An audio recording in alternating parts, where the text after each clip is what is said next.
Ini bagaimana hukumnya Mas? Karena kita berbicara orang yang safar itu kan angsal dijamak, orang yang safar kan angsal dikosor. Ini yang mau saya garis tebal di sini adalah orang yang sedang safar kan boleh dikosor Pak, boleh diringkas. Yang awalnya 4 boleh menjadi 2. Sedangkan dia sudah masuk rakaat ketiga atau keempat.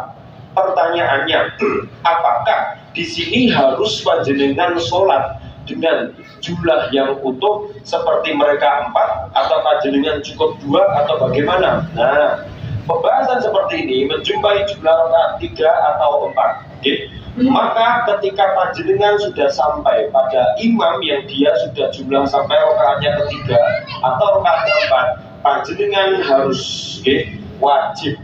Panjenengan harus wajib ambil cara sholat 4 utuh.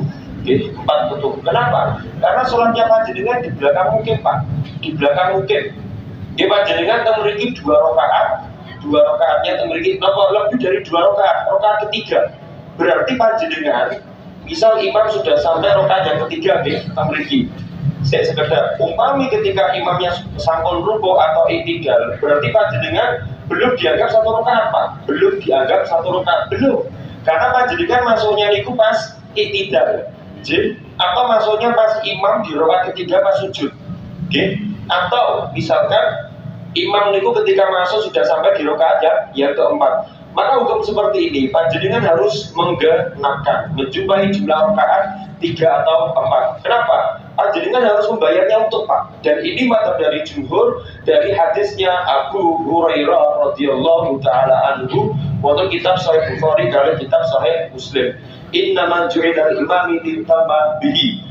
Imam niku dijadikan untuk diikuti. Nah, ini pendapat yang pertama, wajib Pak, wajib.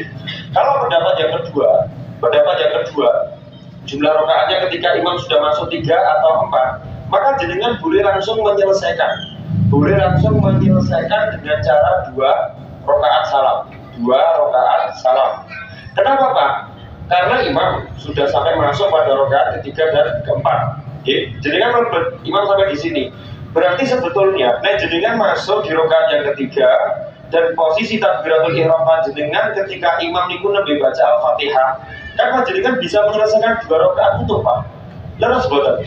Kan jenengan sekawan boleh diringkas, langsung salam boleh. Atau imam ini kudu di rakaat nomor sekawan. Imam sampun mlebet rakaat nomor sekawan. Panjenengan takbiratul ihram. Panjenengan sholat bersama imam, rampung imam berarti angsal berapa rakaat Pak? Jenengan Pak? 1 rakaat. Tinggal nambah 1 rakaat. Silahkan. Ini pendapat yang kedua. Menyelesaikan langsung dengan 2 rakaat. Ini pendapatnya dari Imam Syafi'i. Pendapatnya dari Imam Taus ibni Kaisan. Ini pendapatnya dari Imam Ishaq ibni Rohawai. Kalau yang atas ini pendapatnya dari Abdullah ibnu Abbas. Dan termasuk pendapatnya dari Abdullah ibni Umar. Wajib harus 4 utuh. Dan yang pendapat yang kedua 2 rakaat. 2 rakaat langsung panjenengan pundut salam. Silahkan Pak, mantepnya jenengan sing pundi. Kalau saya sendiri panjenengan pundut ini gak akan saya ingkari. Saya kalau mirsani yang terjamaah, sami-sami telah kali pulau, saya baru sampai berjumpa dengan imamnya rakaat nomor 3 Pak.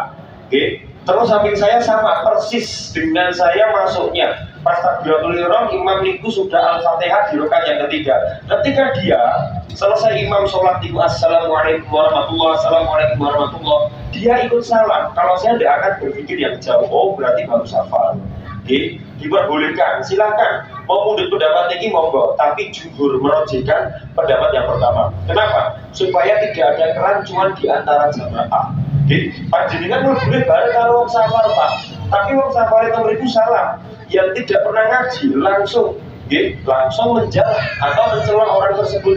Sholat nomor atau salam, Mas jenengan lali toh Mas, masya Allah, sholat nomor 2 rakaat. Pak jenengan atau ngaji ya, kita iman, malah tidur Pak, ele-elean, kita iman jenengan atau pengajian. Oh lah, ada yang satu kayak udah tuh, ada gini tuh, Ngoten Pak, Milo, ketika panjenengan mengambil dengan cara 2 rakaat salam, terjadi kerancuan di antara jamaah.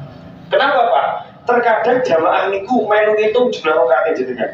contoh jenengan mlebet mriki niki Anda Pak, Anda mlebet nggih harusnya jenengan misal mungkin jenengan wong Tegal asli ya sanggep wong Solo nggih jenengan wong Solo enek wong saka Jakarta ame ning Surabaya mandang tengah Bakri jenengan ke mriki mlebu imam niku rakaat yang ketiga jenengan sami takbir rakaat yang ketiga Pak nggih ada orang lain yang sedang berwudu di belakang imam salam nggih kan jenengan masih punya hutang 2 rakaat pas ketika orangnya itu selesai berwudu Pak, wong ini ku mlebet di rakaat imam yang setelah sampai pada rakaat yang keempat. Ini si dia Pak. Jadi, ketika jenengan berkodok menyelesaikan jumlah rakaat yang tertinggal, berarti kan kurang 2 Pak. Jenengan pasti secara tidak langsung gagal sampingnya kok Pak. Sampingku mau lagi mlebu rakaat keempat. Lagi itu rakaatnya tambah siji di luar salam, kok wis salam, nggih. Pasti jenengan ada sesuatu yang mengganjal, nggih. Pasti di situ panjenengan akan sedikit berpikir. Setidaknya panjenengan akan berpikir, kenapa? Maka itu yang dijadikan landasan jumhur supaya tidak mengundang kerancuan. Maka panjenengan diambilkan jalan yang paling selamat. Menawa Bapak Ibu semuanya membutuhkan 4 jumlah rakaat salam. Oke, kalau panjenengan mundur turun karena tidak semua orang itu paham dengan ilmu yang apa panjenengan pahami. Ini kondisi yang pertama. Kondisi yang kedua, sekarang kita kurangi Pak. Jadi menjumpai jumlah rakaat 2 atau 1. Jadi contohnya tadi, jenengan tidaan Pak. Jadi bagian budi, bagian imam baru masuk, baru sampai di rakaat yang pertama atau yang kedua. Berarti panjenengan musafir loh Pak. Niki pertanyaannya, panjenengan musafir, wonten Jakarta, jadi Tegal jenengan mandap. Jenengan ambil sholat duhur mau dijamaah jadi ini jam 12 pas ikomat masjid setempat harusnya kalau jenengan berbicara masalah hukum kan 2 salam boleh Pak 2 salam gandeng jenengan ikut lepasi pas sholatnya orang mukim di Tegal jenengan berada sholat di belakang orang yang tidak safar mukim ini nasihat saya nek tidaan niku nek mundur sholat niku saya ini menawa Pak rampung masjid lebih mundur masalahnya jenengan timbang sencok dan mengambil rukhsah itu lebih utama dibandingkan menguntungkan sholat 4 rakaat luwih sae jenengan potong loro salam bila misalnya panjenengan safar tidaan niku disawang ada nek sae pripun boten satu pun mandap tengah jadi rampung masjid salam nembe mandap boten gen saged membentuk jenis sholat 2 salam dan 2 salam lebih baik lagi jenengan jamak takhir. Jadi takhir misal jam 3 orang pada sholat jenengan mandapnya jam 4 sore dan itu saya dia mengakhirkan 2 salam dan 2 salam tapi terserah diperbolehkan sekali sekarang keadaannya Pak jenengan mendapati imam baru sampai pada rakaat pertama dan kedua jenengan melebet Allahu Akbar jadi imam melebet wonten sujud rakaat pertama jenengan musafir atau imam melebet wonten rakaat yang kedua nembe ruku. Jadi berarti jenengan kan mesti punya tanggungan untuk paket 2 rakaat karo imam enek plus to Pak setengah rakaat. Jadi terus boten setengah rakaat karena dia ruku atau karena dia baru sujud. Maka dalam kondisi seperti ini jenengan purun boten purun kudu tasyahud. Karena luwih saka loro lebih dari 2 rakaat. Nek 2 rakaat duduk pena Pak. Gene itu pena, tinggal tersisa. Tapi 2 rakaat tambah tasyahud. Mbok ewadene jenengan niku rakaat keduanya nanti gak dianggap. Jenengan teng mriki karena ketambahan tasyahud Pak wajib. Mau tidak ada pilihan.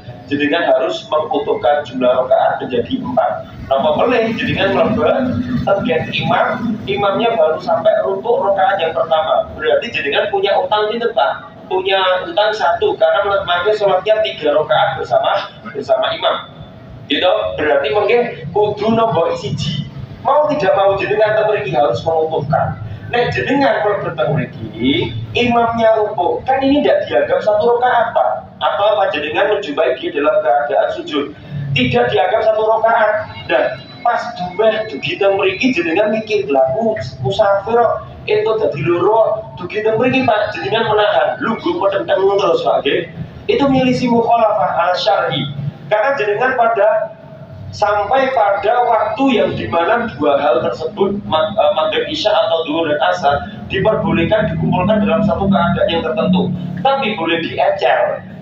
Keadaan seperti ini tidak punya pilihan Pak, maka jenengan tidak boleh memiliki lenggahan go dewi buatan angsal. Buatan angsal, malah kau yang ngejut edan jenengan Pak. Buatan angsal, tetap munggah memiliki kali imam.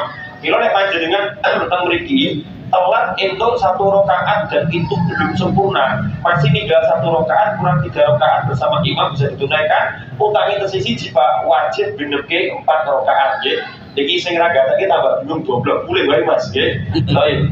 Soalnya ini rakaat Pak, rakaat. Jadi dari mungkin muamalah Pak, tambah budul jenengan Pak. Baik. Niki sing gambar nomor 2, sing gambar nomor 3, jika kurang dari 1 rakaat. Ayo saya kata sebelum dulu ayo kurang dari 1 rakaat. Misal jenengan tindakan ke Jakarta, madhab ke Tegal, rakaat 1, 2, 3, 4. Nebet kita memiliki Pak, nebet kita memiliki imam sampun jenengan jumpai 1, 2, 3 atau Pak misal imam niku mlebet sampun rakaat nomor 3 atau kalau nomor 3 mungkin 2 sekawan. Jadi kan mlebet sholat zuhur, imam itu sudah sampai pada sujud rakaat yang keempat. Kan sama saja. Jadi kan untuk rakaat pertama ini mawon setengah rakaat, ini bukan karena sujud. Atau misalkan dia tidak rakaat siji mawon belum dihitung. Nah jadi kan masuk memiliki otomatis sama saja hanya dihitung sebagai hukum jamaah saja Pak, tapi tidak dapat keutuhan dari jumlah rakaatnya. Nah maka panjenengan memiliki mau tidak mau ketika mereka salam rakaat yang keempat, jenengan ampun tumut salam. Di sholat setengah rakaat sholat opo, bahkan sholat witir loh ternyata Pak, sholat setengah rakaat sholat opo, bukan enten sidatan sholat setengah rakaat bukan enten Pak. Ajarannya sopo, iki hasil pengajian yang turun deh, pro ingat lagi tadi rasanya mundur, jak padu ya.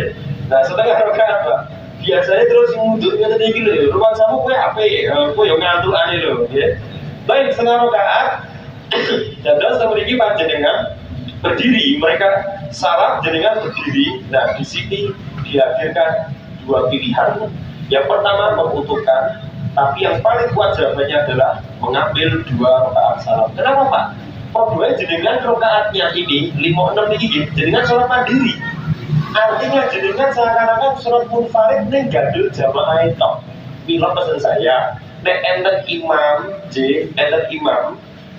misalnya sampun tasyahud akhir, ojo ngenteni kecuali jenengan sampun enten jamaah liyane. Nek saged niku supados jenengan minimal niku dapat jamaahnya. Nek ojo digawe kebiasaan. Misal umat yang Bakri jam 11 muncul 55, mengko tasyahud terakhir jam 11 muncul 0,4. Masya Allah, awal jangan Pak, jam 12.24, awal jangan Pak, bergoleh jebule CCTV-nya nyambung nih rumah Pak, Masya Allah, wis tasyahud akhir ya, apa tasyahud akhir lebih tinggi. Niku ngetok-ngetoki wong dapur golek aman, tapi bila nek sakit ngoten niku jangan menghadirkan diri dalam sholat ketika sudah di ujung sholat rame-rame, bukan kebaikan. Maka saya pernah menyampaikan dengan disebut Anas bin Malik, innakum la ta'maluna a'malan hiya atakum min asy-sya'ri fi ayyudikum. Kamu niscaya akan mengamalkan sebuah amalan yang amalannya itu receh bagi kalian, tapi dianggap di zamannya Nabi Sallallahu Alaihi Wasallam sebagai dosa besar. Misal Pak, kulino ninggal sholat ikut bersama takbirnya imam. Itu Pak, jadi kan telateni, termasuk jadi kan udah di sini, termasuk ketika datang panjenengan telat sudah masuk pada rakaat yang kedua, sama saja Pak, sama saja. Makanya kalau bisa menghadirkan diri niku, yang penting ampun telat kali imam, karena fadilah sholat pertama itu besar. Maka tapi ingat yang perlu saya sampaikan di riwayatnya Abu Hurairah radhiyallahu anhu tentang Bukhari Muslim, alaikum bisakinah wal waqar, jenengan nek marani salat sing tenang, sing kalem. Fa idza adraktumus shalah fasallu wa in fatakum fatimu. Nek jenengan bisa menjumpai dengan utuh, maka ikutlah bersama imam. Nek jenengan telat bolong rakaat pertama dan kedua bersama imam, tinggal cukup digenapkan. Maka niki akan membantah siapapun yang tidak anteng masjid, cara mangkate niku kudukan Pak. Misal imam itu mriku, "Benar tuh gara buat dole lebih sing Pak mriku." Langsung kudu cepat, langsung mriki pelayan Pak, boten angsal. Meskipun ada satu riwayatnya Abu Bakr wonten kitab Sahih Bukhari. Cerita ketika Nabi Shallallahu Alaihi Wasallam pas beliau sedang rukuk, Abu Bakr itu bersani saking tempat wudhu. Nabi rukuk, tumut rukuk sama Pak wudhu Pak kena. Jadi sampai boten nyambung. Ini kita Bukhari Pak. Kita Bukhari. Pas tidak, Sami Allahu liman hamidah. Dia itu Sami Allahu liman hamidah ya tempat Allah. Nah, sebetulnya kalau tanya hukum, sah atau tidak hukum sholatnya? Sah. Tetapi Rasulullah dikatakan Allah hirsan wala ta'ud. Semoga Allah menambah semangat dalam ibadahmu, tapi jangan kamu ulangi lagi. Mila nek panjenengan mirsani imam, sampun dalam keadaan rukuk, ojo teng mriku terus jenengan terus rukuk Pak, ampun. Memang Rasulullah kalau orang yang melakukan hukum seperti ini, sholatnya tidak batal dengan catatan tidak paham ilmunya. Setelah dikatakan sama Nabi tidak boleh untuk mengulangi Pak. Bila jenengan sampun pirsa ampun melakukan hal tersebut. Misal imam teng mriki, sam Allahu Akbar rukuk, jenengan teng parkiran Allahu Akbar, masyaallah nggih Pak. Mlakunya berbiaya nggih. Lha teng mriki Pak, mlaku mriki tutup kunci Pak nggih. Akhirnya mundur nggih, mundur masyaallah nyampe nggih. Teng mriko nggih teng mriki jebres keblak. Wah wis bocor iki. Salate akhirnya teng dhuwur munggah Pak. Kowe jenengan iku salat apa jalan-jalan nggih. Boten angsal, nggih boten angsal. Bila nek umpaminipun masjid Al-Bagri ditutup niku mboten napa-napa, nggih. Tidak masalah karena kita AC. Bila kemarin pengajian Jumat atau khutbah Jumat kemarin nggih, panas awan-awan, AC dureke malah mereka buka terus pakai gaya AC apa nggih. Maka ketika ditutup lebih afdal. Baik, silakan, Jen. Niki dikatakan oleh Rasulullah SAW, Zadakallahu hirsan. Semoga Allah menambah semangatku. Dan ini dijadikan jumhur sebagai pendapat bahwasanya Pak, dihitungnya satu rakaat itu dari rukuk. Jadi jenengan aja mundur pendapat ini monggo. Tapi kalau Imam Bukhari mengingkari hal tersebut, Imam Bukhari itu bersabda di dalam satu riwayatnya Rasulullah SAW itu ketika tukang sholat yang Fatihah kitab tidak ada sholat kecuali dia membaca Al-Fatihah. Maka madhabnya dari Imam Bukhari satu rakaat itu dihitung dari panjenengan sakit boten, ober boten, teseselo boten pas di bawah maca Al-Fatihah. Milo ini madhabnya Bukhari. Kalau saya mengambil ini Pak, kalau saya pendapatnya tidak mengambil jumlah rakaat dari rukuk, pulau boten. Karena saya lebih mengambil pendapatnya Imam Bukhari yang telah beliau riwayatkan di kitab beliau di Sahih Bukhari dari Al-Fatihah. Misal jenengan dugi imam sampun bil maghdubi alaihim waladdallin inna ataina kal kausar, jenengan maca Al-Fatihah mawon, itu madhabnya Bukhari tidak dipermasalahkan. Angsal satu rakaat utawi imam pas ketika berada di ujung surat, di ujung surat panjenengan terus maca Pak, nembe itu setengah Al-Fatihah dulu kampung, imam sampun takbir Allah Akbar, selesaikan dulu mawon. Nek aja ngasih kesuwen, imam wis tidak masalah ngasih sujud sampai tasawuf jadi kan berukuk nggih. Masyaallah boten angsal Pak. Kepinteran jenengan niku jenenge nggih. Boten angsal. Baik. Niki perbedaan dari madhab, tapi masalah seperti ini kita harus arif dan bijak nggih Pak, dapat tempat jenengan buat besar-besar dalam masalah ini. Baik. Niki pendapat yang ketiga, maka kalau saya sendiri panjenengan berjumpa dengan keadaan seperti ini lebih baik mengutuhkan 2 rakaat, tidak masalah, okay? Karena panjenengan sama saja tidak teranggap dapat rakaat apapun, sampun dia rampung, oke. Sekarang saya mau bahas, Mas, hukum orang yang safar, itu biasanya orang bertanya-tanya Pak. Jadi bertanya-tanya, mungkin malam hari ini saya jawab ya, karena saya belum pernah membahas materi ini dimanapun kajian, dimanapun tempat masjid baru kali ini mau akan saya bahas. Mas, bagaimana orang hukumnya yang sedang bersafar? Hukum safarnya yang dikaitkan dengan hukum sholat sunnah Pak, jadi sholat sunnah dalam safarnya itu jadi pripun toh. Ini itu pripun, angsal boten. Nah, ini yang mau saya sampaikan. Lewat siji. Dewa sholatnya orang musafir di belakang mukim. Saat ini dibalik Pak, sholatnya orang mukim di belakang orang musafir. Dan terus musafir ini ku imam, sekedar ini lewat. Musafir ini ku imam. Misal enten wong di masjid, ini ku imam, ini musafir Pak. Terus ra gelem kalah, nggih. Burung enten sing teko masjid dia di dhewe. Wajine rampungan dan tak dikumati dhewe imam dhewe. Masyaallah, nggih luar biasa sendiri. Baik. Nah, jamaah mungkin orang asli busukan, katakanlah nggih, orang asli busukan. Bagaimana hukumnya? Misal dia musafir, nggih, dan dia menjadi seorang imam. Nah, hukumnya seperti ini, wajib seorang mukim dia harus sholat 4 utuh. Kalau musafir dia boleh 2 rakaat Pak, 2 rakaat salam karena dia musafir dan dia jadi imam. Imam jadinya silakan kalau jadi imam. Biasanya ini di masjid-masjid dibikin dengan besar, antara jam 1 siang sampai jam 3 atau antara jam 4 sampai jam 5 pagi, atau biasanya tempo bensin. Bilala dengan telat sholatnya lagi pakai turun, terus tidak akan masjid. Imamnya mau musafir, pelaknya aku kafir. Nah, dia kan sholatnya 2 rakaat salam Pak. Jadi kan memiliki karena itu mungkinnya sebagaimana hukum musafir 2 rakaat salam bukan angsal, kecuali jadinya lali, nggak lali jadinya edan itu angsal. Tapi kalau jadinya hukum sholat di belakang musafir wajib harus sempat tutup. Dan sunahnya itu sunahnya kembali ke dalam riwayatnya Abdullah ibni Umar. Di Sahih Muslim ketika Rasulullah SAW dan Rasulullah ketika Umar disifati oleh anaknya Abdullah, Umar kana yusolli wa qadima Makkah wa yusolli qasran. Umar dulu Bapak Ibu semuanya ketika datang di kota Makkah, karena Makkah itu sudah bukan lagi tempat mukimnya Umar karena sudah hijrah ke Madinah. Kalau haji atau umrah ke Madinah ke Makkah, maka Umar itu mesti mengkosor sholatnya jadi 2 rakaat. Summa yusolli qasran, jadi summa yusolli qasran. Faidah sholat wara'abul mukim. Kalau di belakangnya orang mukim Pak, jamaahnya di belakang sholatnya itu orang mukim. Summa sallama raka'atain, beliau salat 2 rakaat. Summa yaqulu inna qaumun safar ta'dimu. Terus umat itu ngendika, wahai orang-orang itu lebih rampung salam Pak. Assalamualaikum warahmatullahi. Assalamualaikum warahmatullahi. Inna qaumun safar fa'dimu. Ini semuanya. Demikian salah. Bila nek enten ngomong-ngomong niku jadi gawe ajaran sesat.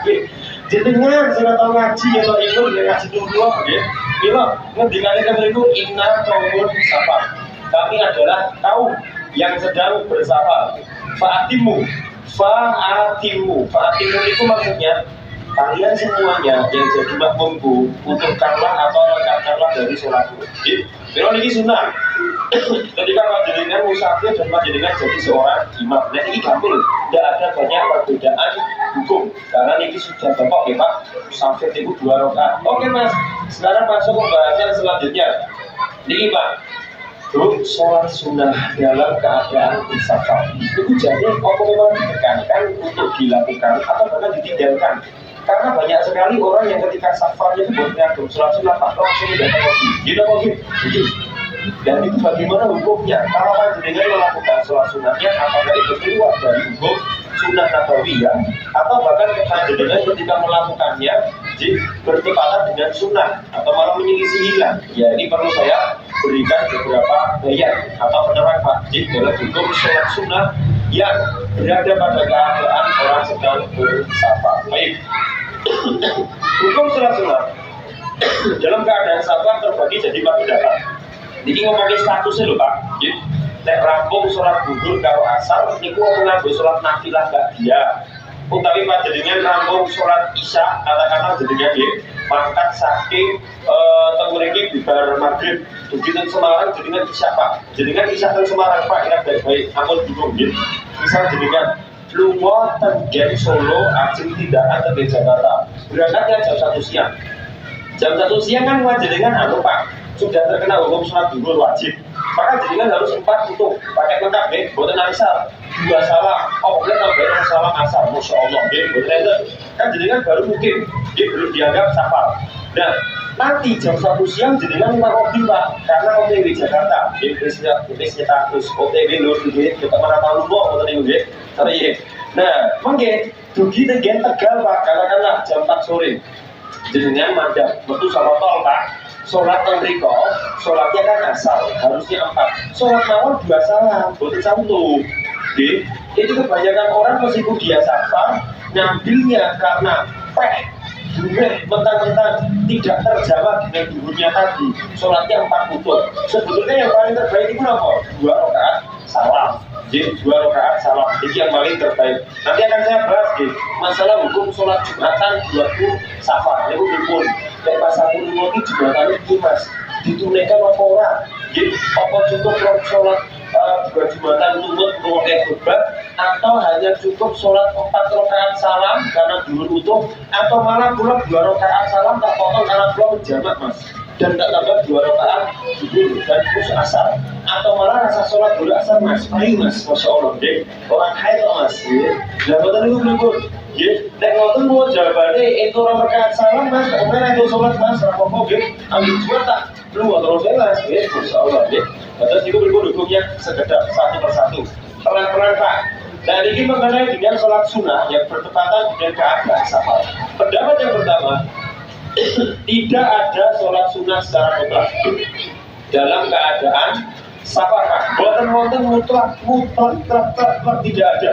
Dengan wujud sholat apa ya orang namanya tahajud, orang namanya kitir, orang namanya 2 rakaat sebelum fajar tidak ada.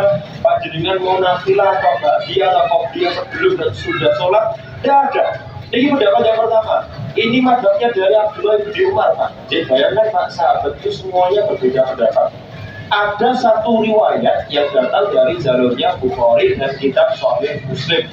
Ibnu Umar dulu ketika Sahihun Nabi Sallallahu Alaihi Wasallam bisafari, saya dahulu terbiasa menemani Nabi Sallallahu Alaihi Wasallam dalam safar beliau. Jadi walam yusabbih ala safarihi syai', dan Nabi tidak pernah sholat nafilah. Pak perkenalan dulu di terkadang pengajian itu kalau didatangkan sebuah istilah tanpa dijelaskan dengan bingung nafilah itu apa, Kalau sholat itu bukan jenis Pak, ini ngomongin hukum ya, al-wajiban. Wajiban itu yang wajib, kadang sholat zuhur, asar, maghrib, isya, itu wajiban. Yang kedua, nafilah. Nafilah itu kalau dijamak, nafilah itu satu sholat. Artinya sholat sunnah Pak. Nafil itu tanafal, maksudnya sunnah. Jadi kalau nafilah satu sunnah, misal berduhur rakaat, itu nafilah satu sunnah. Tapi kalau dijamak nawafil, milone enten wong ngomong sholat nawafil, aku bingung. Nawafil itu nama sholat sunnah lebih dari 3, lebih dari 2 Pak, nawafil. Ini nama lainnya sholat rawatibah, nama jamaknya sholat rawatib. Nah, aku bingung. Milone sinau bahasa Arab itu penting untuk mengantarkan kita memahami dari ilmu agama. Ini semuanya sama. Nafilah, yodek bosa bodone niki sedanten sholat sunnah wonten mawon. Termasuk niki keluar dari hukum apa lho Pak? Hukum tahajud.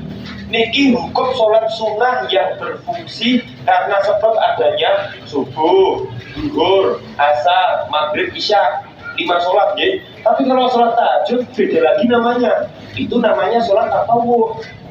Sholat witir itu tatawwu itu sholat untuk meningkatkan ketaatan kepada Allah. Nek nafilah niku sholat yang ada sebabnya karena setelah wajib. Milo kalimate, nek misalnya niki dhuwur, Bapak Ibu semua, niki dhuwur sing sadurunge komat disebut dengan sholat qobliyah. Qobliyah niku napa? Sifatnya niki. Sholat nafilah ratibah qobliyah. Qobliyah niku sebelum. Kalau barakok sholat salam langsung dhuwur, sabare niku ada 2 rakaat salam, itu jadi sholat ba'diyah. Nafilah ba'diyah, ratibah ba'diyah, nawafil ba'diyah, rawatib ba'diyah. Tergantung qobliyah sama ba'diyah. Kalau niki istilah Pak, ajane bingung jenengan, bingung. Wis apa? Sing penting ngerti wae nafilah qobliyah itu dilemper teman-teman Pak.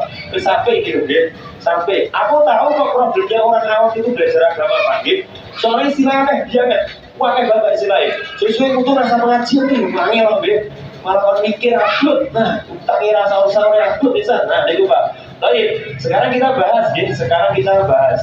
Kalau di hadisnya Ibnu Umar dulu bersaksi, saya terbiasa menemani safar Nabi Sallallahu Alaihi Wasallam. Nabi itu nggak tahu Pak, sholat nafilah. Niku nafilah pun qobliyah, orang pernah.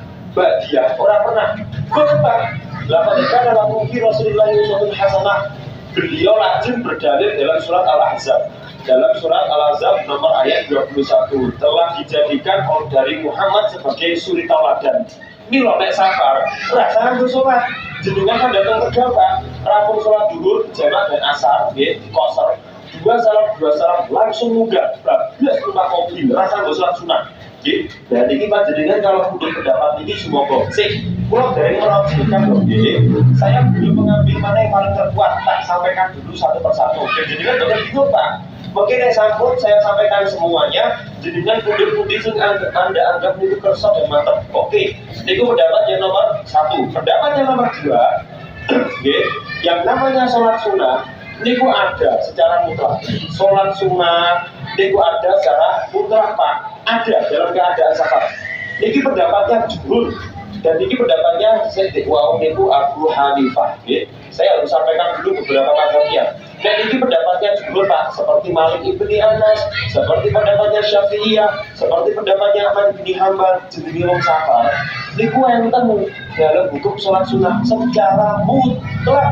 Bila hukum nomor 1 kali nomor 2 kita adaan, jadi tidak ada titik sambungnya. Tapi kalau pendapat yang kedua Pak, enten secara mutlak. Mereka semua berdalil dengan ciri sholatnya Nabi di waktu sholat witir. Nabi terkenal banget Pak, maka Nabi Sallallahu Alaihi Wasallam ya witr mukiman wala hadar. Nabi niku tidak pernah meninggalkan sing jenenge witir. Entah beliau dalam keadaan safar, entah beliau dalam keadaan mukim. Mereka tahu. Milo lagi dipundut dari mazhabnya jumhur, witir Nabi pas safar itu tidak pernah ditinggal. Berarti hukum sholat sunnah dalam keadaan safar itu ono. Dan Nabi pernah melakukan sholat sunnah 2 rakaat sebelum subuh, 2 rakaat sebelum fajar Pak, 2 rakaat sebelum subuh yang lebih baik daripada dunia dan seisinya. Dan beliau tidak pernah juga meninggalkan niki walau meskipun keadaan safar. Ini pendapat yang kedua Pak. Jadi yang perlu saya sampaikan menapa Pak, Nabi mawon sing surgane pun dijamin, neraka rampung bisa mungkin mlebu Pak, diberikan jaminan kabar gembira dari sebuah surga. Witir mawon ditunaikan bu safar bu mungkin. Padahal kelas pangkatnya Nabi wis double Rasul menapa. Jenengan Nabi ora Rasulullah itu kan double nomor 1 nggih Pak. Bayangkan surga orang muda neraka ya tenan nomor 1 Pak. Witir ora tahu. Mila wong muslim dino iki ngaji wis krungu hadis witir hadis tahajud. Ngasih urip ra tau tahajud, ngasih urip ra tau witir kebilangan. Ora ben katokan panjenengan niku nggih. Nek kula isin nggih, maka wong muslim dino iki apalagi yang sudah mengaku Mas, aku ngaji wis 10 tahun Mas. Mula wis ngaji 20 tahun, kula alumni penumping Mas, alumni umping Mas, alumni lemper Mas, wis kabeh tak tekani pengajian Mas. Tapi nek tani Pak pas adzan subuh nek kula sarung. Kenapa? Seorang muslim yang baiknya boleh ada minimal sebelum subuh Pak, jam tengah 4 itu kalau bisa. Kenapa? Jadi dengan tahajud riye, tahajud rasa kakek, rasa ngomong kados Abdul Ghani yang mengisi Pak. Sholat nasi 100 rakaat rasa kok jenengan jenengan cukup 2 rakaat salam wis ngenteni tunggu main Instagram. Monggo diteni nek kira-kirane jam 4 lebih 25 ada, jenengan jam 4 lebih 24 lebih 25 detik Pak nggih. Ngadeg sareng kita sampai, meskipun kita curang, orang masalah. Yang penting jenengan tahu ini pemitin dipaski karena memang Rasulullah dikatakan hadis ini Ibnu Umar, Pak Ida, Osya atau musuh buah dari sodi wahidah. Yang jenengan takut tempat doa dan subuh sholat witir saroka rapopo. Kalau jenengan nek saged itu bangun Pak, 2 rakaat tahajud, dilatih. Nek jenengan rakulino orang pernah maksa, orang pernah terdapat motivasi untuk tahajud Pak. Ngasih mati tidak mungkin jenengan itu pecinta tahajud tuh Pak. Kita gak akan jenengan mungkin lakukan. Jadi, karena ini adalah kebiasaan yang harus dipaksa. Dereng mungkin jenengan ngisi ini berkar mandi paling orang setengah jam loh Pak. Ngisi nyampe HP, WA ini soleh, Masya Allah. Status lur, aku istani lur, persiapan sholat tahajud. Gurine ada Pak, sambung-sambung ini kan mati tau. Baik, bayangkan Pak, hari ini nek umpama muslim udah rambut tahajud nek belum sambung. Kenapa? Jangan bangga hanya karena dari sisi hukum wajib. Nek wajibnya bocah umur 15 tahun ya kabeh kudu sholat 5 waktu Pak. Pembeda diri Anda dengan kualitas diri orang lain itu apa? Tingkat amal dari hukum sunnahnya. Milo nek iso ngoten niku tangine basi nggih. Nek boten saged Rasulullah ngendika wonten hadisipun Jabir, salat tahajud kali witir bar isya. Pak, Bu gambir jane nek pengin jenengan ajar salat tahajud kali witir. Nek umpami tesih kabotan bar isya niku nggih. Ampun kundur teng masjid mawon jenengan salat 2 rakaat plus 2 rakaat witir. Lebih kundur, mengulang jiwa tengah batin, kesempatan ajaran tesap ya, oke padahal ini lagi dan ajar tahajud, gue kira mungkin rames menggih, enak orang ajar tahajud, gue seudon, gue ajaran tesap rek, Apa kayak kita menonton pengajian Mas Indro kayak ya. Oh ini pengajian gitu. Ini atau nama oke. Mergone nembe latihan. Nembe jaringan sari. Monggo suwe-suwe Pak. Terlatih untuk bangun pagi, gitu. Bangun pagi nembe jaringan mungkin jam 4 atau jam setengah 4 silakan tahajud 2 rakaat salam, 3 rakaat salam, gitu. Karena kalau panjenengan bisa mengamalkan hal semacam itu indah sekali hidup. Tapi cara sholat tahajud yang paling terbaik itu adalah sholat tahajudnya Nabi Daud. Dan terus setengah malam itu dipakai tidur, sepertiga malam itu dipakai untuk tahajud. Ini tidur Pak, turun nih Pak. Ini untuk tahajud. Terus setelah menikah seperempat malam terakhir dipakai untuk tidur meneh. Dan terus bisa jam itu Pak, ada ini mulai jam 4 jenengan sampai jam 11 Pak turu, atau sampai jam tengah 12 jenengan sari. Mungkin sampai jam tengah 12 bangun. Mungkin jenengan ngadeg kira-kira 4 jam. Ini Nabi Daud Pak, sholat tahajud full, Masya Allah, 4 jam, mekrok yang rumah, ya. 4 jam bayang no. Mengko jam 3 Nabi Daud itu Pak sampai jam 4 sore. Dan ini Nabi, jenengan namanya lakoni ya monggo terserah. Nek jenengan lakoni jam 3, wis ngadeg 3 jam 4 jam Pak. 12 tangimu jam 11 ya. Benar ya Pak? Tak jamin ini, okay? Tak jamin. Kalau jenengan meyakinkan iso bangun subuh, apa salah, okay? Ramai salah jenengan misalnya soalnya orang turun jam 3 Pak. Dari jam 12 itu apa tuh? Turunnya lagi jam 3 tadi jam 5 itu sudah motor ini flat jalan teko. Saya studi. Kurungnya rasanya kayak ada di depan event, gitu. Mungkin langsung tanya gitu. Aku lari, aku sok, gitu. Lari Pak. Jadi kebenaran nih Pak, gitu. Minumnya jenengan sakit silakan. Ini Nabi Daud. Ini Nabi Daud jam 5 Pak. Rampung sholat jam 5 injak. Beliau boten sari.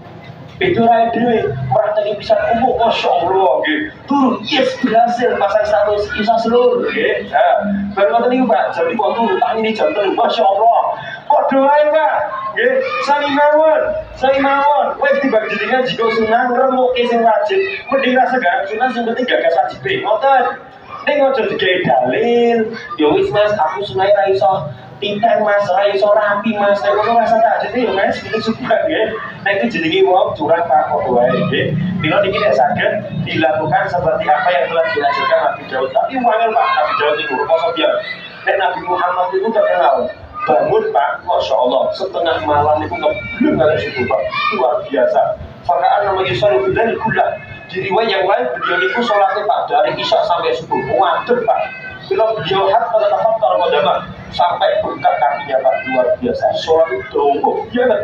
Bahkan dia jauh dia kan pernah saya sampaikan deh, saya dibaca saat rokaat Al-Baqarah, Al-Imran, An-Nisa, Masya Allah. Kalau surat Pak, sangar-sangar, awal diri sangar-sangar Pak, kul huwaili, terus inna atau inna waili, terus inna tenaga kausar ampun anasa ampun kali sali api-api 11, kode terus rokaat tapi beda dengan lagi.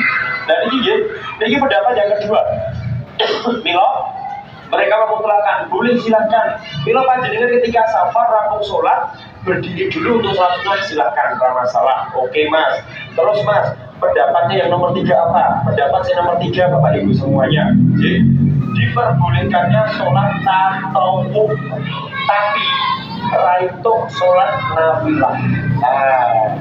Sholat tatawuf itu kata sholat tahajud, sholat duha. Nek sholat nafilah itu sing ada karena sebab sholat wajib. Contohnya apa Bu? Pak, sholat 2 rakaat sebelum zuhur, sholat 2 rakaat setelah zuhur, sholat 2 rakaat setelah isya, setelah maghrib. Itu sholat nafilah. Ini pendapat yang ketiga Pak. Dan jadinya nek safar, tahajud witir duha ki oleh. Karena Nabi dulu pernah duha Pak di hari pembukaan kota Fathu Makkah. Nabi kalau beliau sholat duha tapi 8 rakaat. Tapi di hadisnya Abu Hurairah di Bukhari Muslim, Nabi itu sholat duhanya 2 rakaat. Ini yang diambil dari jawaban jumhur. Sholat duha itu terserah, minimal 2 rakaat. Silakan kalau panjenengan mau buka dengan hari panjenengan tinggal duha, tidak masalah. Tapi mereka mengatakan tidak ada sholat nafilah. Ini pendapatnya dari Ibnu Hazm. Ternyata sholat nafilah. Terus bar safar niku sholat 2 asar atau maghrib isya. Ternyata sholat 2 rakaat salam tidak ada Pak. 12 mulai. Enaknya menghubungkan sholat tahajud di luar sholat 5 wajib. Witir, duha, tahajud atau mungkin sholat nopo terserah gitu. Di luar dari sebab sholat wajib. Karena sholat nafilah niku sudah disebutkan dalam satu riwayatnya Ummu Atiyah, Bapak Ibu semuanya, di kitab Sahih Muslim. Man sholat yaumi sintaya sholat rakaatan dunia lahu baitan fil jannah. Sapa wae sing sedina sewengi sholat sunah 12 rakaat, Allah cepataken omahe jenengan teng swarga. Mula jenengan urip dina iki kontrak rasa kuatir. Ora iso tuku lemah rasa kuatir, ora iso bangun rumah sing gede magro-magro rasa sedih kuciwa. Nggih. Kenapa? Allah janjikan satu solusi untuk dibangunkan rumah neng surga. Ora bayar Pak, bayarno. Ger pengin omah nang surga gampil syaratnya sholat sunah 12 rakaat dalam satu hari satu malam. Subuh pinten ayat 2 Pak. Pertama, subuh 2 rakaat sebelum subuh nggih. Niki sebelum subuh. Loro, terus 4 rakaat sebelum duhur, terus 2 rakaat setelah duhur, terus 2 rakaat setelah maghrib 2 rakaat setelah isya. Udah, loro tambah 4 6 8 9 10 11 12. Ada jenengan saged tidake Pak. Sae. Jawabai Allah kalau Pak dibangunkan rumah di dalam surga. Ini paling hanya di kita, masya Allah, oke. 4 rakaat sebelum duhur. Bangil. Biasanya orang tekan duhur kalau tadi guna perlu telat. Soalnya apa Pak sibuk ngerti ada anaknya begini lumayan Pak. Soalnya ini nopo sambut hikmat, masya Allah. Maka banyak sekali orang yang hari ini susah untuk mengamalkan 4 rakaat sebelum duhur. Tapi ini jadinya pengen ngamalkan, masya Allah baik sekali. Itu yang pendapat nomor 2, nomor 3. Pendapat yang terakhir, Pendapat yang terakhir Pak, diperbolehkan sholat semua hukum sholat sunnah, tapi yang dilakukan di malam hari atau lain itu malam hari Pak. Dunan nahar, tanpa ada sholat sunnah di siang hari. Ini kenapa? Karena Rasulullah pernah sholat sunnah 2 rakaat sebelum subuh Pak, dan beliau itu melaksanakannya di atas tunggangan. Di hadisnya Ibnu Umar. Di Bukhari kali kitab Sahih Muslim cerita ketika Rasulullah SAW karena yusolli ala rukbatihi. Nabi kalau baik sholat di atas tunggangan. Wa yumihu biroksihi. Nabi niku cuma yumi Pak dengan kepala. Perso yumi boten. Yumi niku gengnya tentok, nggih. Misal, iki ning dhuwur unta kena, sapi kena, jaran kena, pedet kena, nggih, curu ya kena terserah nggih. Sing penting jenengan tumpah ning dhuwur tunggangan. Atau misal mobil atau motor atau pesawat nggih. Iki ngomongin sholat sunah lho Pak. Bukan wajib lho nggih. Wajib niku Nabi niku mesti turun, Pak. Sholat wajib niku Nabi turun. Misal jenengan numpak Rosalia Indah. Begitu Jakarta mungkin Pak, misal jam 5 esok. Jenengan mboten nangis sholat bis kudu wajib. Dan kudu tahu karena jenengan tahu bahwasanya bisnya akan berhenti jam 5 pagi. Apa misal bisa pergi ke Subang makan malamnya jam 11 malam, maka jenengan boten asal maghrib isya nang jero bis. Ra itu nggih, milah teng wong ngoten niku Pak, biasane sono jero bis nggih. Atau tempuh di kendaraan Allah Akbar, video pelan-pelan. Masya Allah betapa solehnya, masya Allah nggih. Padahal wong mudun pengen tajam betapa kamu dhewe ngene nggih. Mergone panci sholat tok lho Pak, teng dhuwur ngoten niku dipiralno nggih. Padahal hukumnya dia harus turun jam 11 malam. Karena dia menemui waktu isya di waktu yang kedua dan dia wajib menjamak maghrib dan isya. Tidak boleh jenengan sholat wajib dengan 2 kendaraan kecuali contoh ini permasalahan yang sangat ringan sekali. Numpak pesawat, jenengan umroh. Umroh niku pesawatnya kita jam 8,5 sampai 9 jam. Biasa nih pesawat niku enten sing keberangkatan saking Jakarta Cengkareng atau Solo niku jam 9 esok enten 10 enten jam 11 kan belum waktu dulu Pak. Jenengan pakai begitu di Saudi Arabia Pak, pakai isya mesti batok jam 8 bengi. Tapi waktunya sana, dan waktu di Indonesia jam 12 bengi Pak. Dan jenengan memiliki kan pun lewat sholat zuhur kali asal. Tapi maghrib isya kan ke Saudi bisa. Mila maghrib isya tidak boleh di pesawat. Harus wajib di waktu Saudi pas waktu isya jenengan mandap. Langsung sholat maghrib 3 2 salam. Ini khusus memiliki Pak. Sing sholat zuhur kali asal kan dewa keblok. Jenengan sholat cukup 2 rakaat salam di atas pesawat. Kecuali mazhabnya Syafi'i harus mengkodok dari sekolah Saudi jam 8 bengi sholatnya langsung orang itu kena maghrib isya garap sebelum salam zuhur, loro salam isya, telu salam maghrib, loro salam isya. Bila niki mazhabnya Syafi'i, nek jumhur boten enten kodok. Nek kula lebih condong ngeten iki, yang dimana waktunya niku wis ngeblok sampai awal dan akhir entek Pak. Nek kados ngeten iki silakan. Nek sholat yang dulu pesawat itu tidak masalah. Tapi kalau maskapai Saudi Airlines itu musola nih Pak. Nek pernah jelek sholat tuh belum musola pesawat Pak. Belum tahu lah. Yang pakai itu mereka, putih Pak tekanannya itu saudara ya pesawat ya. Aku nggak jadi Pak tidur sih apa ya saudara. Sering aja pakai arah isi ke belakang saudara ya. Pak, kok mau pesawat kok? Ini di kelas sana ya. Ya sebenarnya jadi tetap pakai Pak. Oke. Nah, ini Pak Yumi Birosi kepala. Yumi ini pun kan Pak, Allahu Akbar. Hanya sekedar turun saja tanpa menurunkan kepala. Gitu. Ini Yumi, Allahu Akbar. Rukuk Allahu Akbar. Sami Allahu liman hamidah. Sujud Allahu Akbar. Nabi itu tidak pernah ada satupun riwayat tak sholat. Rukuk Allahu Akbar. Orang no. Sami Allah. Sujud oleh Allahu Akbar. Jadi Pak. Maka kalau ibu yang nonton enten wong sing sholat dalam keadaan duduk di slondor di ngadapnya sebetulnya kurang sesuai dengan sunnah. Karena Nabi sholat di atas kendaraan itu hanya yumingnya Allah Akbar. Contoh dengan gerak deh, sholatnya di atas kursi. Cukup dengan itu hanya mengisyaratkan dengan kepala dan mata Allah Akbar. Tanpa perlu atau juluk sidik Pak. Suwe-suwe pas sujud juluk juga dengan Pak. Orang tambah mali tambah setrot dengan ini bahaya Pak. Seandainya Nabi melakukan, mesti Pak, yang dulu untuk Nabi itu terleser para wanita Pak, tapi tidak ada. Milih dengan sholat dengan berkebutuhan khusus berkolor, yang dulu kursi apa yang dulu kasur Pak, cukup konten mawar, nama boleh waktu turu yang dulu kasur, tidak ada lagi saya berosok apa Pak, mulai ternyata cukup konten mawar, nah yang konten misal Yumi tidak bisa, pun Pak, misal jenengan Pak Tengku Gede, Raisa Yumi Pak, cukup dengan depan mata. Raisa di depan mata, sholat buatan awan, kamera, cukup Pak, ini ke Yumi Pak. Ini mendapat yang nomor sekawan. Mas, lantas bagaimana jawaban akhirnya? Nek kula Pak, memutlakkan bahwasanya sholat sunnah di dalam safar itu senantiasa ada. Jadi, bila panjenengan aji mundur sing nomor sudah nomor 2, 3, 4 silahkan. Tapi nek kula tidak akan pernah mengingkari bagaimana orang yang safar dia melakukan praktek sholat sunnahnya. Tidak masalah. Mung nek kula luwih seneng riwayat Nabi Sallallahu Alaihi Wasallam ingat baik-baik Pak. Riwayat Nabi sholat nafilah, sholat rawatib, qobliyah ba'diyah yang berkaitan dengan hukum sholat 5 waktu Pak orang dilakukan.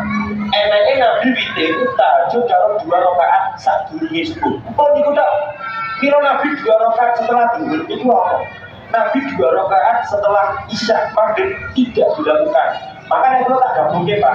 Selama itu hukum sholatnya saya safar, itu misal tak dibikin tak lakoni 2 rakaat subuh tak lakoni, ini khusus safar, maghrib, isya, zuhur, asar, kurang langsung udah mobil bagus. Jadi dengan najib muda terbudi terserah, tapi nek umpama kita dengan mempraktekkan hukum sholat sunnah dalam safar pun tidak masalah, diperbolehkan dalam jumhur hukum Islam para imam salaf. Pun berkata insya Allah kita lanjutkan lagi pengawasan kita.